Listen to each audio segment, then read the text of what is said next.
రామచంద్రమూర్తి సముద్ర తీరం చేరి సంధ్యావందనాది కార్యక్రమాలన్నీ కూడా నిర్వహించి ఇక్కడ ఎలా చేయాలి, సముద్రాన్ని ఎలా దాటాలి అని ఆలోచించే సందర్భంలోనే రావణాసురుడు ఈ విషయాన్ని తెలుసుకుని హుటాహుటిగా రాక్షసులందరినీ పిలిపించి ఒక సభ చేశాడు. ఎప్పుడు? రామచంద్రమూర్తి సముద్ర తీరంలో ఉన్నప్పుడు రాత్రి అన్నమాట. అప్పుడే అందరూ సభకు వచ్చారు. సభకు వచ్చిన తర్వాత సభలో రావణాసురుడు ఏం చెప్తున్నాడంటే, ఈ విధంగా రామచంద్రమూర్తి వాళ్ళు వానర సైన్యంతో సముద్ర తీరానికి వచ్చినట్టుగా విషయం తెలిసింది.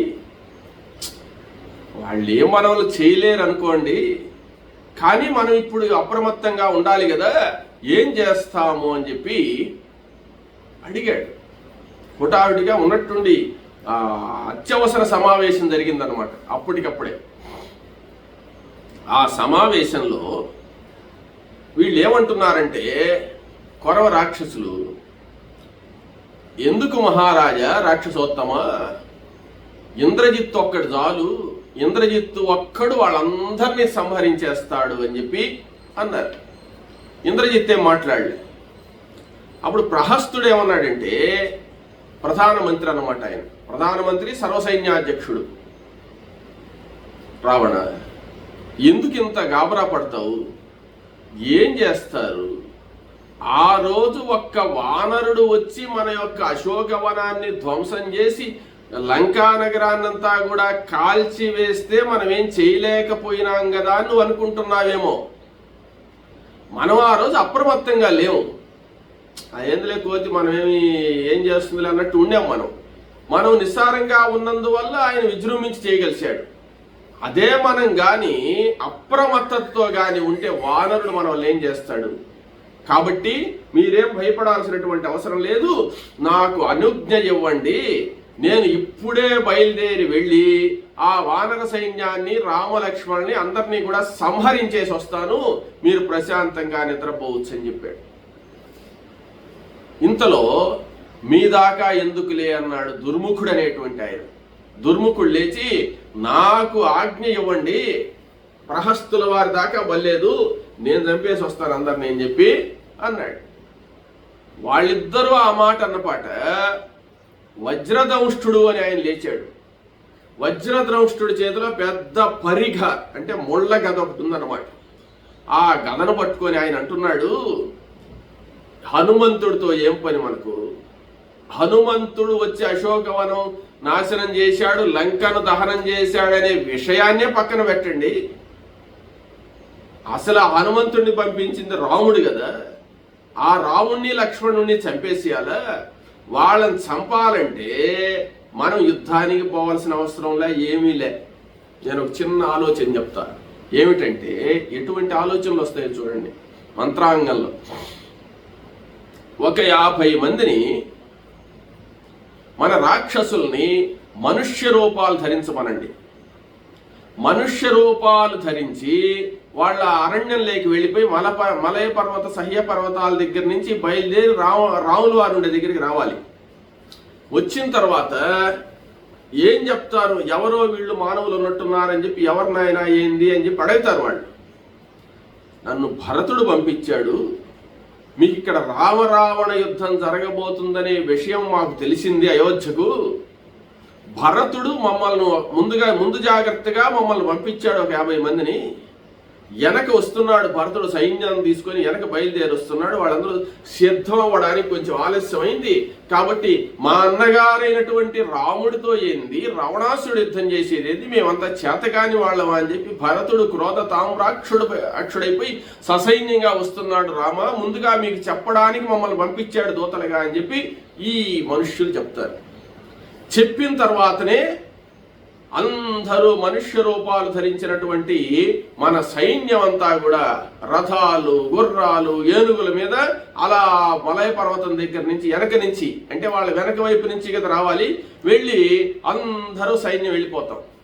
వెళ్ళిపోయిన తర్వాత వీళ్ళు నిరాయుధులైపోయి, అంటే ఏ ఆయుధం ఉండదు కదా వీళ్ళ దగ్గర, వాళ్ళు యుద్ధానికే సన్నద్ధంగా ఉండరు. ఇంకా ఏమంటే ఈ సైన్యం అంతా భరతుడు పంపించిన సైన్యమే కదా, మన వాళ్లే కదా అని చెప్పి వాళ్ళందరూ వచ్చి భరతుడి సైన్యం వచ్చింది, ఎంత మంచివాడు భరతుడు, మాకు సహాయంగా వచ్చాడని చెప్పి అందరూ మమ్మల్ని కౌగిలించుకుంటారు.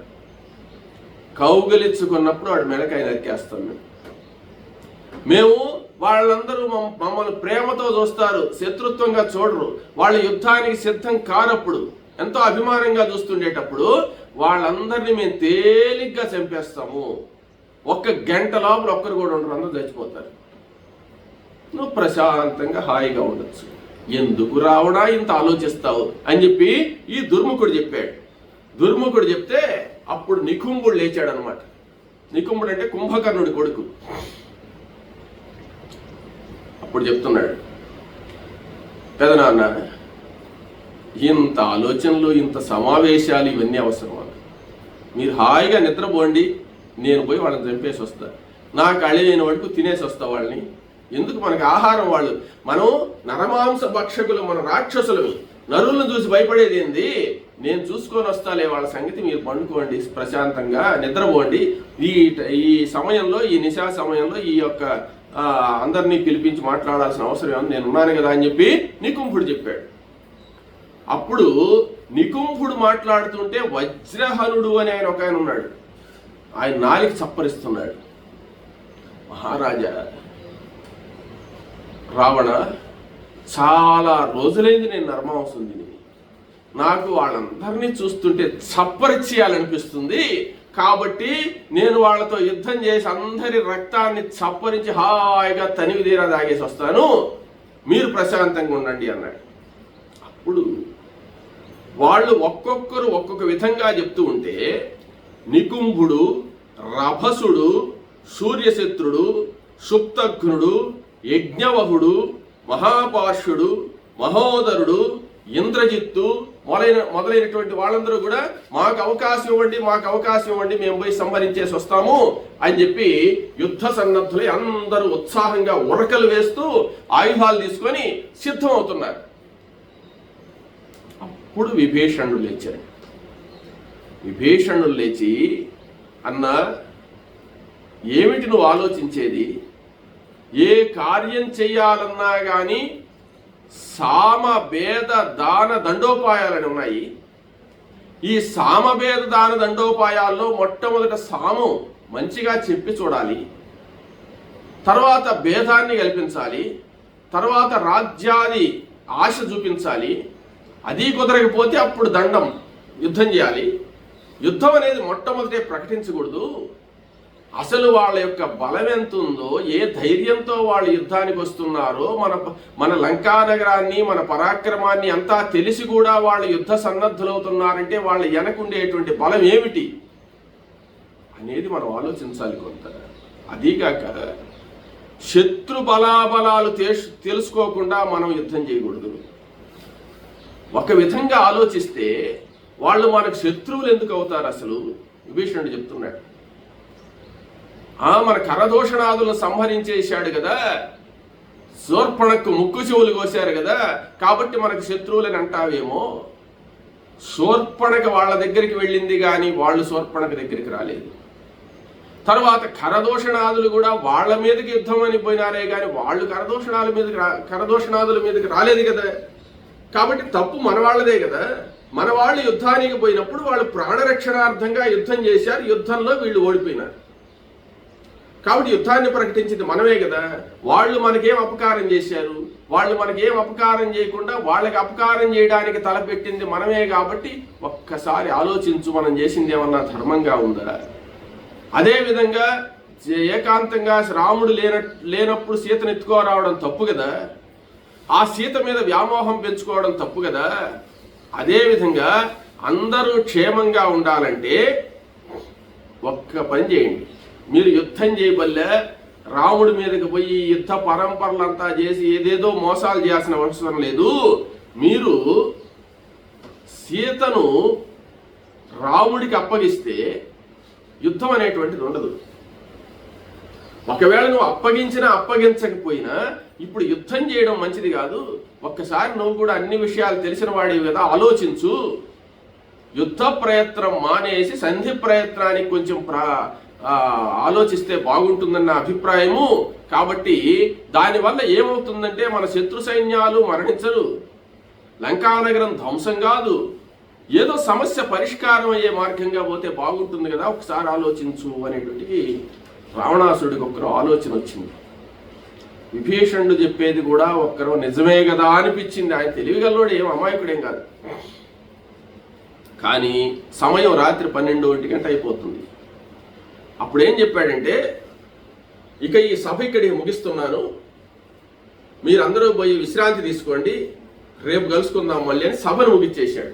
విభీషణుడికి సమాధానం ఏం చెప్పలే, ఎవరికి ఏం చెప్పలే, రాత్రి పోయి ఆలోచించుకుందాంలే అని చెప్పి ఆ సభను ముగించేసి, ఇది సభలో జరిగిన విషయం. సభ నుంచి ఇంటికి వెళ్ళిపోయినాడు. ఇంటికి వెళ్ళిపోయిన తర్వాత రాత్రి పండుకొని నిద్రపోయినాడు. నిద్ర కూడా సరిగ్గా పట్టలేదు. ఉదయాన్నే లేచి అనుష్ఠానం చేసుకొని స్నాన సంధ్యాది అనుష్ఠానాన్ని శివపూజ అంతా అయిపోయిన తర్వాత మళ్ళీ అత్యవసర సమావేశం మంత్రులకు మాత్రమే పెట్టాడు. మంత్రులను మాత్రమే రమ్మన్నాడు. విభీషణుని కూడా రమ్మన్నాడు. ఈ సమావేశం ఎక్కడ జరిగింది అంటే రావణాసుడి యొక్క ఇంట్లో జరిగింది, సభా మండపంలో జరగలేదు. రాత్రి జరిగింది సభా మండపంలో. ఇక్కడ మంత్రులు తప్ప ఇంకెవరు లేరు, ఇంకా పెద్ద పెద్ద వాళ్ళు చాలా మంది ఉండేది లేదు, కేవలం మంత్రులు మాత్రమే ఉన్నారన్నమాట. అప్పుడు ఆ ప్రాతకాలంలో అక్కడ ప్రశాంతంగా ఉండే సమయంలో, మంత్రులు మాత్రమే ఉన్నటువంటి సమయంలో రావణాసురుడి గృహంలో విభీషణుడు రావణాసురుడితో మాట్లాడి మంత్రుల సమక్షంలో ఆయన మనసు ఒక్కరు ప్రశాంతత అయిన తర్వాత, ఆయన అర్థం చేసుకుంటున్నాడు, మనం చెప్పేది వింటున్నాడు అనేటువంటి ఆలోచన వచ్చిన తర్వాత అప్పుడు చెప్తున్నాడు, అన్న ఇది బాగా వినాల్సినటువంటి విషయం, మీరు బాగా ఆలోచించండి అన్న. అంటే అన్నదమ్ముల యొక్క అనుబంధం అట్టుంటుంది, కానీ మధ్యలో వాళ్ళు దాన్ని తెగ్గొట్టేస్తారన్నమాట. చూడు, నువ్వు సీతాదేవిని తీసుకువచ్చావు కదా, సీతాదేవిని తీసుకువచ్చిన తర్వాత అశోకవనంలో నువ్వు సీతను ఉంచిన తర్వాత మన లంకలో పరిస్థితి ఎలా ఉన్నదో గమనించావా? చెప్పు విభీషణ అన్నాడు. ఏమంటే అగ్నులు వెలుగుటలేదు అన్నాడు. అగ్నిహోత్రం కానీ మనం హోమం చేయాలని చెప్పి అగ్నిహోత్రం వెలిగిస్తే గణగణ మండేదన్నమాట. కానీ ఇప్పుడు ఆరిపోతుంది. అప్పటి నుంచి సీత వచ్చినప్పటి నుంచి అగ్నిహోత్రం చేస్తామంటే ఒకటే పొగ, మనం ఓదాల్సి వస్తుంది, కానీ అది బాగా తృప్తిగా జ్వాల రావడం లేదు. తర్వాత పొయ్యిల వద్ద, అంటే మన మామూలు వంట చేసుకునేటువంటి పొయ్యి, అప్పుడు గ్యాసులు ఇవి లేవులేండి, పొయ్యిల వద్ద, తర్వాత అగ్నిహోత్రాల వద్ద పాములు కనపడుతున్నాయి, అంటే దుశ్శకునాలు కనపడుతున్నాయి అని చెప్తున్నాడు విభీషణుడు. అంటే వాళ్ళందరికీ బాగా అర్థమయ్యేదానికి. మీరు బాగా గమనిస్తే మీ అగ్నిహోత్రశాల దగ్గర ఎన్నిసార్లు కనపడ్డది, పాములు ఎన్ని కనపడ్డాయి. కాబట్టి వంటింట్లో అగ్నిహోత్రశాల దగ్గర పాములు కనపడుతున్నాయి. తర్వాత హవిస్సు, మనం హోమాలు చేసినప్పుడు ఎప్పుడు కూడా హవిస్సు చీమలెక్కేది లేదు. మనం హోమం చేయాలని చెప్పి తయారు చేసినటువంటి పొంగలి కానీ అన్నం కానీ దాన్ని హవిస్సు అంటారు. దేవతలకు ఆ హోమం చేస్తూ ఇచ్చేటువంటి హవిస్సు. అంటే వీళ్ళు ఎక్కువగా విష్ణువుకి సంబంధించి, దేవేంద్రుడికి సంబంధించి హోమాలు చేయరు. వీళ్ళు చేసేదంతా బ్రహ్మదేవుడికి, ఈశ్వరుడికి సంబంధించినవి చేస్తారు. కాబట్టి ఆ బ్రహ్మదేవుడికి హోమం చేసేదానికి తెచ్చినటువంటి హవిస్సు పొంగలి కానీ, లేకపోతే ఈశ్వరుడి సంబంధం దేనికైనా మన దేవతారాధనకి తెచ్చినటువంటి ఆ పొంగలికి హవిస్సుకు చీమలు పడుతున్నాయి, ఇంతకుముందు పట్టేది లేదు. తర్వాత ఆవు పాలు ఎండిపోతున్నాయి. ఆవులు ఇంతకుముందు పూర్తిగా పొదుగు నిండా పాలు పెట్టుకొని మనకు దూడలకు దండిగా ఇచ్చేటువంటి ఆవుల యొక్క పొదుగులు ఎండిపోతున్నాయి, గమనించారో లేదో. తర్వాత గుర్రాలు, ఏనుగులు మీరు బాగా గమనించండి, ఇంతకు ముందన్నంత హుషారుగా లేవు, దీనంగా ఏదో మనకు చావు మూడినట్టుగా ఆలోచిస్తున్నాయి, అధీనంగా ఉన్నాయి. తర్వాత కాకులు గుంపులుగా ఇళ్ల మీద చేరి గుట్టలుగా చేరి కాకులు అరుస్తున్నాయి. అదేవిధంగా గ్రద్దలు కూడా అరుస్తున్నాయి. గ్రద్దలు ఇంటి చుట్టూ తిరగడం, ఇంటి మీద వాలడం, ఇటువంటివి చేస్తున్నాయి. అనేకమైనటువంటి ఇటువంటి శకునాలన్నీ కూడా మనకు కనపడుతుండడమే కాకుండా ఒక వానరుడు వచ్చి లంకా నగరాన్నంతా తగలబెట్టేసిపోయినాడు. ఇదొక అపశకునం. అక్కడేమో అగ్నిహోత్రాలు వెలగడం లేదు, తగలబెట్టినప్పుడేమో బ్రహ్మాండంగా వెలిగాయి అన్నమాట. అంటే అగ్నిహోత్రానికి ఆహుతి అవ్వడం, ఇళ్ళు తగలపట్టడం కూడా దుశ్శకునమే కదా. కాబట్టి దీనికంతా ఒక ప్రాయశ్చిత్తం చేసుకోవాలి మనము. అంటే దేనికైనా మనం ప్రాయశ్చిత్తం అనేది ఒకటి ఉంటుంది కదా. ఏం ప్రాయశ్చిత్తము అంటే సీతను తీసుకోపోయి రామచంద్రమూర్తికి సమర్పించడమే ప్రాయశ్చిత్తం. అంతకు మించిన ప్రాయశ్చిత్తమే లేదు. కాబట్టి మనం బాగా ఆలోచించండి, ఈ ప్రాయశ్చిత్తాన్ని చెయ్యాలి అని చెప్పి విభీషణుడు రావణాసురుడికి చెప్పాడు. అప్పుడు రావణాసురుడు సరే చూస్తాం అని ఆలోచించాడు. మళ్ళీ ఆలోచించేసి సరే చూద్దాంలే అన్నాడు. విభీషణ అన్నాడు. మంత్రులు ఏం మాట్లాడాలి, మంత్రులు గమనున్నారు. నువ్వు వెళ్ళిపో ఇక్కడి నుంచి అన్నాడు. ఏమన్నా రావణాసురుడు, నువ్వు ఇంక మాట్లాడద్దు, నువ్వు వెళ్ళిపో, రేపు మాట్లాడతానన్నాడు. ఇంకా రాజాజ్ఞ, ఏం మాట్లాడలేదు. ఈయన మనసులో ఉన్న విషయం అంతా చెప్పేశాడు. చెప్పేసిన తర్వాత రావణాసుడు నువ్వు ఇక్కడి నుంచి వెళ్ళిపోయి సభలో నుంచి అన్నాడు. గమ్మున విభీషణుడు రథం తీసుకుని వచ్చేసాడు. మంత్రులతో ఏం మాట్లాడాడో ఏందో మనకు తెలియదు, ఆయన మనసులో ఏముందో ఏందో తెలియదు. వెంటనే ప్రకటించాడు. అంటే ఆ రోజు జరిగిపోయింది. అంటే రాములు వారు సముద్ర తీరంలో ఉన్నటువంటి రోజు రాత్రి ఒక సభ జరిగింది. ఉదయాన్నే ప్రాతకాలంలో విభీషణుడు మంత్రులు ఉన్నప్పుడు ఒక సభ జరిగింది. ఆ రోజంతా ఆలోచించాడు. ఆ రోజంతా పూర్తయిపోయింది. ఆ రోజు గడిచిన తర్వాత రెండో రోజు ఉదయాన్నే పెద్ద సభ జరుగుతుంది, సభా మండపంలోకి అందరు రావాల్సిందని ఆహ్వానాలు పంపించేశాడు. ఆహ్వానాలు పంపించిన తర్వాత ఉదయాన్నే కాలకృత్యాలు తీర్చుకొని, అంటే ఇక్కడ మనం రాములు వారు సముద్రం తీరంలో చేరిన రోజు రాత్రి, రెండో రోజు రాత్రి పూర్తయిపోయింది. మూడో రోజు ఉదయాన్ని పెద్ద సభ అన్నమాట. ఆ పెద్ద సభకు అందరినీ ఆహ్వానించాడు. అందరినీ ఆహ్వానించిన తర్వాత అందరూ బయలుదేరి సభా మండపానికి వస్తున్నారు. ఆ సభా మండపానికి వస్తూ ఉంటే రావణాసురుడు కూడా వెళ్ళాలి కదా. రావణాసురుడు ఉదయాన్నే లేచి శివపూజ చేసుకున్నటువంటి వాడై, కాంచన రథం ఎక్కినటువంటి వాడై, దివ్యాంబరాలన్నీ కూడా ధరించేసి చాలా సంతోషంగా ఏమి చెప్పబోతున్నాడో ఎవరికి తెలియదు, వేగంగా సభా మండపానికి వచ్చాడు. ప్రహస్తుడు, దుర్ముఖుడు, దుర్దర్శుడు, ఇంద్రజిత్తు, ఈ యొక్క మన కుంభకర్ణుడు కూడా వచ్చాడనమాట. కుంభకర్ణుడు మొత్తాన్ని పిలిపించేశాడు అనమాట సభకు. పెద్దవాళ్ళు, మహామహులుగా ఉండే వాళ్ళందరూ వచ్చేసారు. వచ్చేసిన తర్వాత విభీషణుడు కూడా కాంచన రథంలో వచ్చాడు. ప్రముఖులందరూ కూడా సమావేశమై ఉండగా రావణాసురుడు ప్రహస్తుడితో ఏం చెప్పాడంటే, ప్రహస్త, ఇది చాలా రహస్యమైనటువంటి సమావేశము, వెంటనే నువ్వు చుట్టూ కాపలా కట్టుదిట్టంది, ఇక్కడికి ఎవరు రావడానికి లేదు అన్నాడు. వెంటనే ప్రహస్తుడు సైన్యాధిపతి కదా, మంత్రి సైన్యాధిపతి రెండు ఆయన, వెంటనే ఆజ్ఞించాడు అనమాట. ఇక్కడ మేము పెద్ద సభ జరుగుతుంది, ఎవ్వరూ ఇక్కడికి రావడానికి లేదు, ఇతరుడుగా ఉండేవాడికి ప్రవేశం లేదు అన్నాడు. అక్కడికి ఆయన ఎవరినైతే ఆహ్వానించారో వాళ్ళు పెద్ద పెద్ద వాళ్ళు మాత్రమే వచ్చున్నారనమాట. అంటే ఎందుకు అంటే ఇప్పుడు జరగబోయేటువంటి యుద్ధాన్ని ఎలా నడిపిస్తాము, ఎలా చేయాలని, ఇప్పుడు మిలిటరీ సమావేశం అంటారే అట్లా ముఖ్యమైనటువంటి వాళ్ళందరినీ పెట్టి అనవసరమైన వాళ్ళు ఎవరు రాకూడదని చెప్పాడు. అంతా అదే విధంగా కట్టుదిట్టం చేసేసారు. కట్టుదిట్టం చేసేసిన తర్వాత, అంటే మీకు ఒక విధంగా చెప్పాలంటే ఇప్పుడు అసెంబ్లీ కానీ పార్లమెంట్ కానీ సమావేశం జరిగేటప్పుడు పక్కన ఎవరిని రానియకుండా సెక్యూరిటీ పెట్టినట్టుగా పెట్టేశారు. దాంట్లోకి అవసరమైన వాళ్ళు మాత్రం వచ్చారనమాట. వచ్చిన తర్వాత రావణాసురుడు సభను ఉద్దేశించి అందరితో విషయాలు చెప్తున్నాడు. అంటే విభీషణుడు చెప్పింది అవన్నీ పక్కన పెట్టేశాడు. అసలు ఆయన చెప్పదలుచుకున్న విషయం చెప్తున్నాడు.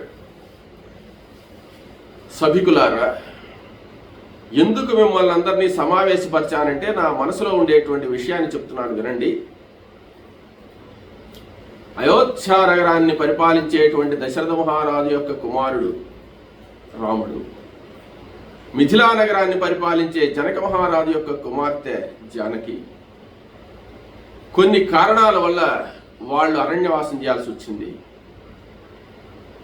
ఆ జానకి చాలా అందగత్తె. నేను ఎంతో మందిని, 3 లోకాల్లో ఉండేటువంటి స్త్రీలను ఎంతో మందిని చూశాను, కానీ ఆ సీత అంత అందగత్తెని నేను చూడలేదు. ఆమె యొక్క ముఖం కానీ అవయవాలు కానీ నా మనస్సును దోచేశాయి. నేను మన్మథ పరవశుణ్ణైనాను. అంటే యథార్థం చెప్తున్నాడు రావణాసురుడు. సభలో ఉన్నట్టు చెప్పాలంటే ప్రమాదం వచ్చేసింది, ఇంక యుద్ధం జరగబోతుంది, ఇప్పుడు మీరు ఏం నిర్ణయం చెప్తారనే దానికి చెప్తున్నాడు అనమాట. కాబట్టి నేను మన్మథ పరవశుణ్ణైపోయి ఆ సీతను అపహరించి తీసుకువచ్చాను. సీతను వదలి నేను ఉండలేను. సీతను రాముడికి అప్పగించడం అనే దానికి నేను ఒప్పుకోను. సీత నాకు కావాలి.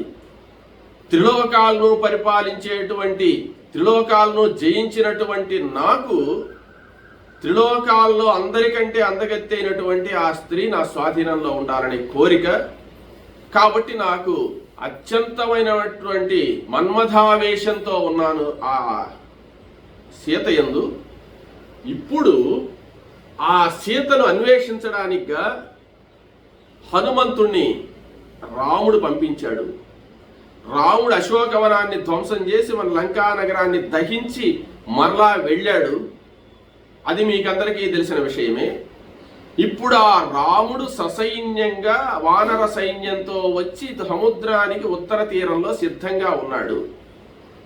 సముద్రాన్ని దాటాలి. సముద్రాన్ని దాటి వచ్చి మన లంకానగర దుర్గాన్ని జయించడం అనేది అసాధ్యమైనటువంటి విషయం నాకు తెలుసు. అయినా మనం అప్రమత్తంగా ఉండాలి. ఎందువల్లంటే రామచంద్రమూర్తి ఆ సముద్రం మీద సేతువును బంధించవచ్చు, లేక సముద్రాన్ని శుష్కింపజేసి ఇణికింపజేసైనా రాగలడు. ఆయన శక్తులు ఎట్టున్నాయో మనకు అర్థం కాదు కదా. కాబట్టి మనం అప్రమత్తంగా ఉండాలి. ఈ పరిస్థితిలో మిమ్మల్ని అందరినీ ఎందుకు ఆహ్వానించానంటే ఏం చేస్తే బాగుంటుందో సలహా చెప్తారని చెప్పడానికిగా నేను మిమ్మల్ని ఆహ్వానించాను. మీ ఉద్దేశం ఏంది? నా ఉద్దేశం చెప్పాను. సీతను వదిలే సమస్య లేదు. సీత అంటే నాకు ఇష్టం. సీతను అపహరించి తీసుకువచ్చాను. ఆ సీతను నేను అనుభవించాలి. అది నా కోరిక. నా కోరిక తీర్చడానికి మీరందరూ కూడా సహకరించాలి. అక్కడ సీతాన్వేషణ చేసి రామచంద్రమూర్తి సకల వానర సైన్యాన్ని తీసుకుని వచ్చున్నాడు. ఈ పరిస్థితుల్లో ఏం చేస్తే బాగుంటుందో మీరు నాకు సలహా చెప్పండి అని చెప్పి రావణాసురుడు సభాముఖంగా అడిగాడు. మొట్టమొదట కుంభకర్ణుడు లేచాడు పైకి. అప్పుడు రావణాసురుడు ఏం చెప్పాడంటే, ఈ విషయాలు మీకు అందరికీ తెలుసు, అయినా ఇప్పుడు ఎందుకు చెప్తున్నానంటే కుంభకర్ణుడు ఆ సమయంలో నిద్రపోతున్నాడు. నేను సీతను తీసుకువచ్చినప్పుడు కుంభకర్ణుడు 6 నెలలు నిద్రపోతే 6 నెలలు మేలుకో ఉంటాడు. కాబట్టి కుంభకర్ణుడు ఆ మెలకువగా ఉండేటువంటి సమయంలో చెప్తే బాగుంటుందనే ఉద్దేశంతో కుంభకర్ణుడికి కూడా అర్థం కావాలని చెప్పాను అన్నాడు. కుంభకర్ణుడు పైకి లేచాడు. రావణ, ఈ మాటలు ఇప్పుడు కాదు నువ్వు చెప్పాల్సింది. ఈ సభ ఏర్పాటు చేయాల్సింది ఇప్పుడు కాదు. సీతను తీసుకుని రాక ముందు చేయాలి సభ. సీతను తీసుకుని రాక ముందు సభను చేసి ఇలా సీత మీద నాకు వ్యామోహం ఉన్నది, తీసుకోవస్తావా లేదా అనేటువంటి విషయాన్ని మమ్మల్ని అడిగుంటే అప్పుడు మేము చెప్పుందాం సలహా. ఇప్పుడు మమ్మల్ని ఏం చెప్పంటావు సలహా? చేసింది తప్పు నువ్వు. కాబట్టి ముందు చేయవలసినటువంటి పనిని వెనుక చేయవలసినటువంటి పనిని ముందు చేసి ఇప్పుడు నువ్వు ప్రాణం మీదకి వచ్చి కుతికల మీదకి వచ్చిన తర్వాత వచ్చి మీరేం చేయమంటారు అంటే మేమేం చెప్తాము?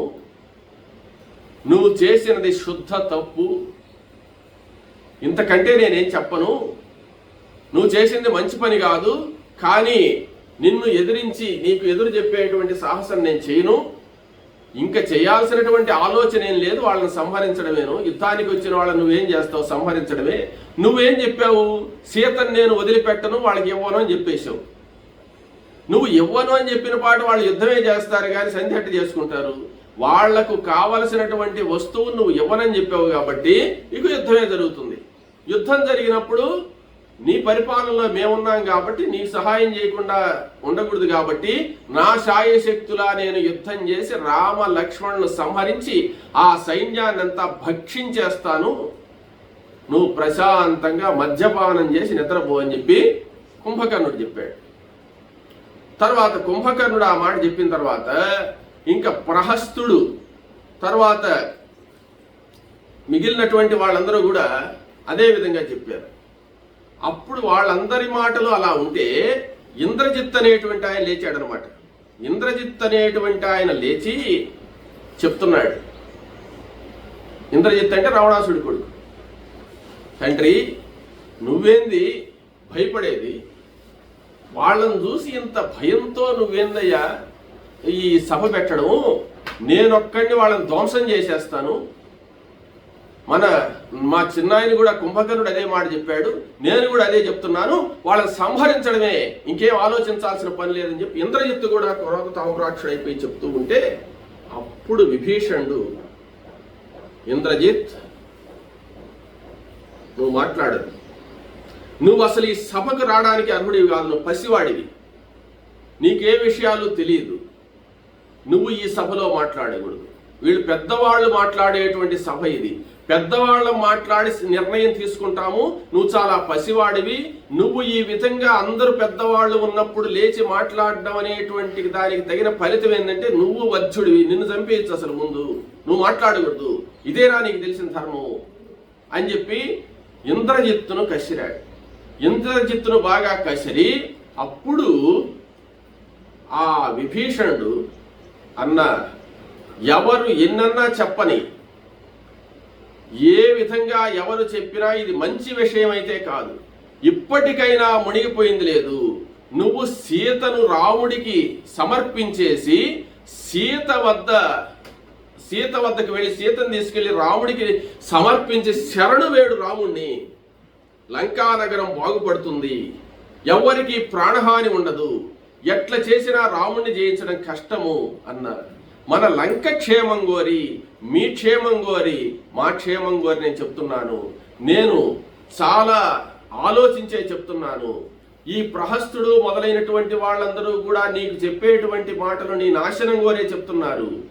ఎవరైనా సరే చెప్పేటప్పుడు మంచి విషయాన్ని అర్థమయ్యేటట్టు చెప్పాలి, అర్థమయ్యేటట్టు చెప్పి రాజు దుర్మార్గంగా ప్రవర్తించినా గట్టిగా చెప్పి ఆయన మార్చాలి కానీ ఆయన మనసు ఎలా పోతే అలా చెప్పడం మంత్రి లక్షణాలు కాదు.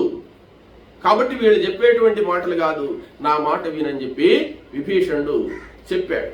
యుద్ధం వద్దు, సీతను రాముడికి సమర్పించి శరణు వేయడం మంచిది, అందరికీ క్షేమం అని చెప్తే అప్పుడు రావణాసురుడు చెప్తున్నాడు, విభీషణ, ఆవుల్లో సంపద ఉంటుందయ్యా, బ్రాహ్మణుల్లో ఇంద్రియ నిగ్రహం ఉంటుంది, స్త్రీలలో చంచలత్వం ఉంటుంది, జ్ఞాతుల్లో ఎప్పుడు కూడా భయం అనేటువంటిది ఉంటుంది. జ్ఞాతుల వల్ల జ్ఞాతులకు భయం ఉంటుంది, కానీ జ్ఞాతుల వల్ల మనకు భయమే కలుగుతుంది కానీ ఐశ్వర్యం కలగదని ఒకానొక అరణ్యంలో ఏనుగులు ఉన్నాయి. ఆ ఏనుగులను సంహరించడానికిగా పద్మకం అనేటువంటి ఒక అరణ్యంలో ఈ ఏనుగులను సంహరించడానికిగా ఏనుగుల గుంపు ఉంటే ఏనుగులను సంహరించడానికి ఒకడు పాశం తీసుకొని పోతే అప్పుడు ఆ ఏనుగులు చెప్పినటువంటి మాట నేను చెప్తున్నాను, అది పద్మవనము అనేటువంటి ఒక అరణ్యము. ఆ ఏనుగులు పాశహస్తుడైనటువంటి ఆయనతో ఏం చెప్పారంటే, నిన్ను చూసి మాకు భయం లేదయ్యా, నువ్వేం చేయలేవు, కానీ మా దాయాదులను చూసే మాకు భయము, దాయాదుల వల్లే మేము భయపడతామని ఆ ఏనుగులు చెప్పాయి. కాబట్టి దాయాదుల వల్లే భయం ఉంటుందని చెప్పి ఏనుగులు చెప్పినటువంటిది నిజమైంది. ఇప్పుడు ఇంతమంది రాముడిని యుద్ధం చేసి చంపేస్తాము, నీ కోరిక తీర్చుకో అని చెప్తే నువ్వు ఎదురు చెప్తున్నావే అని చెప్పి అడిగాడు. అప్పుడు ఇంకొక ఆయన లేచాడు అనమాట. ఆయన ఏం చెప్తున్నాడంటే, ఆ మంత్రుల్లో ఒక ఆయనే ఆయన ఏం చెప్తున్నాడంటే, మహాపార్షుడు అనేటువంటి ఆయన, ఆ మహాపార్షుడు ఏం చేశాడంటే, ఏం లేదు రావణ, విభీషణుడు చెప్తే చెప్పాడులే, సీత నేను గొప్ప చెప్పేది, నువ్వు కోరిక కలిగి తెచ్చుకున్నావు కాబట్టి ఆమెను అనుభవించేసేయి. వీడు చెప్పే సలహా ఎట్టుందో చూడు. కోడి పుంజు ఎలాగైతే బలవంతంగా పట్టుకొని అనుభవిస్తుందో అలా అనుభవించేస్తే నీ కోరిక తీరిపోతుంది, తర్వాత ఎట్టయితే అట్టవుతుంది, యుద్ధం చేస్తామని చెప్పేసాడు అనమాట. బలవంతం చేసి బలాత్కారం చేయమన్నాడు. దానికి రావణాసురుడు చెప్పాడు, మధ్యలో వచ్చావు కదా మహాపార్శ్వ, నువ్వు ఆ విషయం నువ్వు ఉపదేశిస్తే తెలుసుకునేంతటువంటి కాదు, నాకు తెలుసు ఆ విషయము. నేను ఒకానొకసారి ఆకాశంలో విహరిస్తూ ఉండగా పుంజిక స్థల అనేటువంటి అప్సరస బ్రహ్మదేవుణ్ణి దర్శనం చేసుకోవడానికి పోతూ ఉండింది. నేను కనపడ్డాను. నేను ఆ పుంజిక స్థల నన్ను చూసి భయంతో దాంకొని పోతుండింది. నేను నేరుగా వెళ్ళి ఆ పుంజిక స్థలను పట్టుకొని దిగంబరను చేసి, వస్త్రాలే లేకుండా చేసి అనుభవించాను. ఆ పుంజిక స్థలగా వల్ల వెళ్ళి బ్రహ్మదేవుడితో చెప్పింది. అప్పుడు ఆ బ్రహ్మదేవుడు క్రోధ తామ్రాక్షుడవై ఏ స్త్రీనైనా సరే నువ్వు బలాత్కారం చేశావంటే తక్షణమే నీ తల 1000 వ్రక్కలైపోతుందని శాపం పెట్టాడు.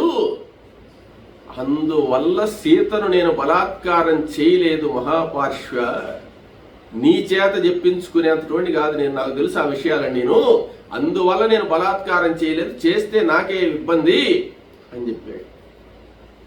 కాబట్టి సీతను నేను అనుభవించాల్సిందే, రాముణ్ణి సంహరించి అప్పుడు సీతను ఎలాగో మనసు మార్చి నేను అనుభవిస్తానన్నాడు. అప్పుడు విభీషణుడు ఏమంటే, అన్నా చాలా దుర్మార్గం చేస్తున్నావు, ఇది మన లంకకే నాశనము, ఈ మహాపార్షుడు బోటి వాళ్ళు చెప్పేటువంటి సలహాలు కానీ విన్నావంటే మన లంక నాశనం అయిపోతుంది, నువ్వు సీతను వదిలిపెట్టు, సీతను రాముడికి చెప్పేసి అని చెప్పి విభీషణుడు గట్టిగా చెప్తే, అప్పుడు క్రోధ తామ్రాక్షుడై రావణాసుడు ఒక్కసారి విభీషణుడి చూసి, దుర్మార్గుడా, నీ సలహాలు మాకు ఇష్టం లేదు, అసలు నువ్వు ఇక్కడ ఉండాల్సినటువంటి అవసరం లేదు, నువ్వు ఇక్కడి నుంచి వెళ్ళిపో, నా ఎదురు కానీ నువ్వు కాకుండా ఇంకెవరైనా ఈ మాట కానీ మాట్లాడుంటే ఇక్కడనే ముక్కలుగా నరికేసిందును, నీవు తమ్ముడివి కాబట్టి వదిలేస్తున్నా నిన్నని చెప్పి రావణాసుడు భయపెట్టి క్రూరంగా పరుషంగా మాట్లాడి, నువ్వు నా ఎదురుండదు వెళ్ళిపో అన్నాడు అనమాట. వెంటనే ఆ మాట అనంగానే ఆ విభీషణుడు 4 మంత్రులతో పాటు ఆకాశంలోకి ఎగిరాడు. ఆకాశంలోకి ఎగిరి ఆకాశంలో నిలబడి రావణాసురుడితో చెప్తున్నాడు, అన్న నేను మంచే చెప్పాను, నా మంచి నువ్వు వినలేదు, తమ్ముడు కాబట్టి వదిలేస్తున్నాను నిన్ను, ఈ మాటలు ఇంక నా ఎదురు చెప్పొద్దు, నువ్వు నా ఎదురు నుంచి వెళ్ళిపోమంటున్నావు, నేను వెళ్ళిపోతున్నాను, కానీ ఆలోచించుకో, నేను చెప్పినట్టు ఆచరిస్తేనే లంక బాగుపడుతుంది, లేకపోతే లంక సర్వనాశనం అయిపోతుంది. వినాశకాలే విపరీత బుద్ధి, నీకు విపరీత బుద్ధులు పుడుతున్నాయి. ఎంతో చదువుకున్నవాడు, ఎంతో జ్ఞానివి, ఎంతో మహాత్ముడు, ఎంతో తపశ్శక్తి సంపన్నుడివి, అయినా నీకు ఈ సలహాలు ఇచ్చేటువంటి వాళ్ళు ఇచ్చిన సలహాలు ఇటువంటివే ఇస్తున్నారు. నువ్వు వాటిని గ్రహించేటువంటి శక్తి లేక నువ్వు ఎలాగో ఆలోచించి దుర్మార్గమైనటువంటి స్థానానికే, దుర్మార్గుల యొక్క మాటలకే విలువిస్తున్నావు. నువ్వు ఈ లంక నాశనం కాకుండా చూసుకో, కాబట్టి నేను చెప్పినవన్నీ సిద్ధము, ఇక నా ఎదుట ఉండద్దన్నావు కాబట్టి నేను వెళ్ళిపోతున్నాను, ఇంకా నేను కనపడను, నా సలహా నువ్వు వినలేదు కాబట్టి, నువ్వు నా సలహా వినకుండా ఉంటే నీకు బాగుంటుంది అనుకుంటున్నావు కాబట్టి నువ్వే సుఖపడు, నువ్వే లంకా రాజ్యాన్ని పరిపాలించుకో, నేనే నిన్ను వదిలిపెట్టి వెళ్ళిపోతున్నాను అన్న. నీకు ఆఖరిసారిగా కూడా చెప్తున్నాను, ఒక్క మాటను, నీ నాశనాన్ని నేను కళ్ళారా చూడలేను కాబట్టే నీకు ఈ యొక్క సలహా చెప్పాను అన్నా. దయవుంచి నా మాట ఏంటంటే, ఒక్కసారి క్రోధ తామ్రాక్షుడై రావణాసురుడు ఆ విభీషణుడి చూసి, ఇక నువ్వు ఒక్క మాట మాట్లాడదు, ఇక్కడి నుంచి వెళ్ళరా అని చెప్పి అన్నాడు. అనేటోటికి ఇంకా రావణాసురుడు 1-2 సార్లు చెప్తే ఇంకా ఆయన మాటకి తిరుగులేదన్నమాట. ఇప్పుడు బాధపడుతూనే ఆ విభీషణుడు అన్నకి నమస్కారం చేసి, ఇక నేను సెలవు తీసుకుంటున్నాను, ఇక మీకు మీ మంత్రులు మీరు ఎలా మాట్లాడుకుంటారో, ఎలా నిర్ణయించుకుంటారో అలా నిర్ణయించుకోండి, నేను చెప్పినటువంటి ప్రకారం ఆచరిస్తేనే లంక బాగుపడుతుంది, లేకపోతే లంక నాశనం అవుతుంది, మీరు ఆలోచించుకోండి, నేను అన్ని విధాలు ఆలోచించే చెప్పానని చెప్పి విభీషణుడు ఇక నేను వెళ్ళిపోతున్నానన్నా, మీ ఇష్టం అని చెప్పి అక్కడి నుంచి బయలుదేరేసి నేరుగా ఆకాశ మార్గంలో వచ్చి రామచంద్రమూర్తిని శరణు వేడాలి అనుకున్నాడు. కానీ నేను రావణాసురుడి తమ్ముణ్ణి కదా, శత్రువుని కదా, నేను రాముణ్ణి శరణు వేడితే శరణు ఇస్తాడా లేదా, నన్ను తనలో చేర్చుకుంటాడా లేదా అనేటువంటి ఆలోచనతో ఆ విభీషణుడు ఆకాశ మార్గంలో వచ్చి వానర సైన్యాన్నంతా కూడా ఒక్కసారి చూచి ఆకాశ మార్గంలో నుంచి వానర సైన్యం వైపు చూస్తున్నాడు. ఈ వానరులంతా కూడా విభీషణుడి వైపు చూస్తున్నారు. ఆ విభీషణుణ్ణి ఎలా చేర్చుకుంటారు, ఎలా జరుగుతుంది, ఆ రాముడితో స్నేహితం చేయగలడా చేయలేడా అనేటువంటి విషయాన్ని మనం రేపు తెలుసుకుందాం.